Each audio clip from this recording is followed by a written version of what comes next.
Young rebel star Prabhas నటించిన కల్కి చిత్రం మరో పాన్ ఇండియా బ్లాక్ బస్టర్ హిట్గా నిలిచింది.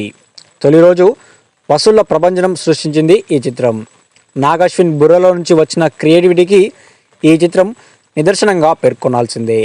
అటు మహాభారతాన్ని ఇటు కలియుగాన్ని కనెక్ట్ చేస్తూ నాగశ్విన్ తెరకెక్కించిన కల్కి సినిమా ఆడియన్స్ని అలరిస్తోంది. ఈ చిత్రంలో ప్రభాస్తో పాటు అమితాబ్ బచ్చన్, దీపికా పదుకొనే, కమల్ హాసన్ పాత్రలు స్పెషల్ అట్రాక్షన్గా నిలిచాయి. అయితే ఈ చిత్రంలో మరో అట్రాక్షన్ కూడా ఉంది. అదే బుజ్జి కారు.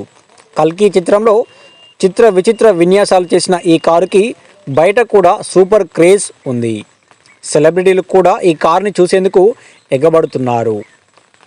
ప్రభాస్ పెద్దమ్మ కృష్ణంరాజు గారి సతీమణి శ్యామలాదేవి ఈ కారుపైకి ఎక్కి ఫోజులు ఇచ్చారు. ఈ క్రమంగానే సెలబ్రిటీలు కూడా ఒక్కొక్కరు ఈ కార్ని చూసేందుకు ఎగబడుతున్నారు. అయితే తాజాగా అల్లు అర్జున్ సతీమణి అల్లు స్నేహ బుజ్జి కారులో సందడి చేశారు. కొందరు స్నేహితులతో కలిసి ఆమె కారులో సరదాగా ఫోటోలు దిగారు. ఆ ఫోటోని అల్లు స్నేహ సోషల్ మీడియాలో షేర్ చేశారు. ఆమెతో పాటు డైరెక్టర్ నాగశ్విన్ కూడా ఉన్నారు. దాదాపు 7 కోట్ల బడ్జెట్తో టెక్ మహీంద్రా సాయంతో నాగశ్విన్ ఈ కారు తయారు చేయించుకున్నారు.